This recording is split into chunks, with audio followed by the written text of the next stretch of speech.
좋아요, 구독! 네, LNF 솔루스 첨단 소재, LS 일렉트릭, DI 동일, CS 윈드 있습니다. 어떤 종목 살펴볼까요? 좀 LS 일렉트릭을 좀 살펴볼 필요성이 있지 않을까 싶습니다. 일단 최근에 전선 전력 쪽에 대한 부분들의 수급이 다시 또 잡히고 있는 상황이거든요. 특히 이제 블랙록이랑 MS 쪽에서 AI 조성 펀드를 좀 결성을 한다라는 그 이슈로 인해 가지고 투심이 지금 전반적으로 좀 돌아서고 있는 부분들인데 우리가 여기서 이제 알아야 되는 부분들은 전선 쪽과 전력 쪽에 대한 부분들이 지금 피크아웃을 우려하기에는 너무 빠르다라는 거죠. 이제 실적이 가속화가 될 시기고 이제 실적이 좋아질 수 있을 만한 그런 기업군들이 굉장히 많은 상황인데 여기서 굳이 실적 부분들이 아직까지 반영이 안 된다. 그리고 피크아웃이다라는 우려감으로 인해 가지고 투심이 많이 죽었다 하게 되면은 그게 또 하나의 또 기회가 될 수가 있는 부분들입니다.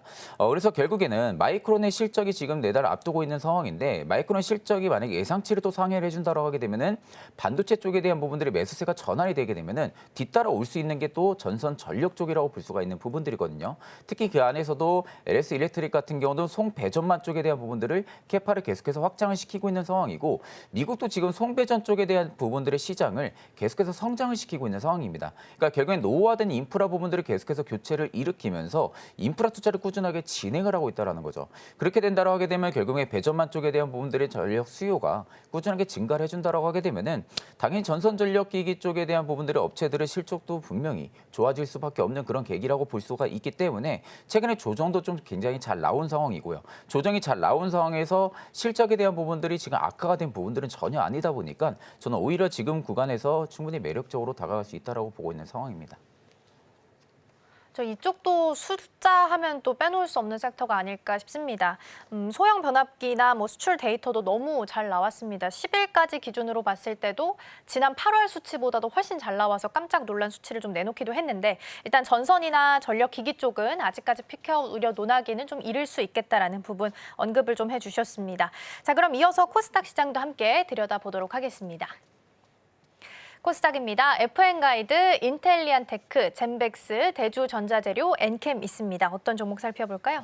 엔캠을 좀 살펴볼 필요성이 있지 않을까 싶습니다. 특히 이제 엔캠을 봐야 되는 부분들은 전해액 쪽에서에 대한 부분들의 거의 1등 주자나 마찬가지거든요. 그러면 최근에 2차 전지 쪽에 대한 부분들 투심이 전환이 되고 있고 만약에 지금 테슬라 쪽에 대한 로보택시 기대감도 일단은 있는 상황에서 지금 시점에서 2차 전지 쪽에 대한 부분들의 업황이 바닥 투심을 더욱더 강화를 시키면서 내년 상반기 실적이 좋아질 거라는 그런 리포트들이 계속해서 나와준다고 하게 되면은 2차 전 쪽에 대한 부분들의 투심이 좀 많이 변화가 일어날 겁니다.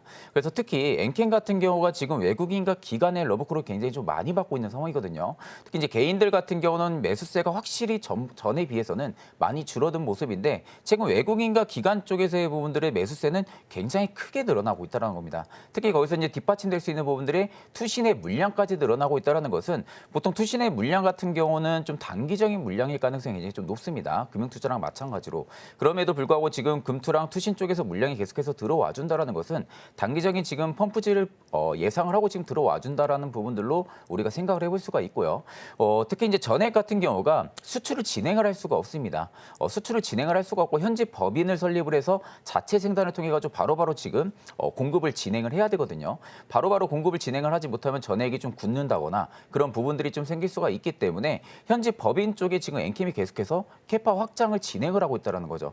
지금 전기차 수요가 계속해서 줄어들고 있고 전기차에 대한 부분들이 구매 신뢰도가 많이 내려가고 있는데도 불구하고 엔킴이 꾸준하게 투자금을 확보를 하면서 캐파를 증설을 하고 있다는 것은 결국에 전기차 수요가 증가할 거라는 것은 누구나 다 예상을 할 수가 있는 부분들. 그걸 지금 엔킴이 계속해서 진행을 하고 있다는 거죠. 그러면 결국 캐파 확장이 확실하게 완료가 된 상황에서 전기차 수요가 확실하게 증가해 준다고 하게 되면은 엔킴의 실적은 굉장히 빠르게 돌아설 겁니다. 그러니까 그런 관점으로 볼 때는 저는 오히려 지금 엔캠의 주가가 굉장히 바닥권에 있다고 보고 있는 상황이거든요.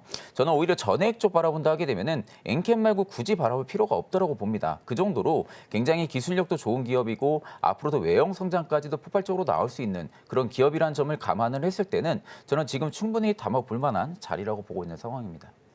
좋아요, 구독!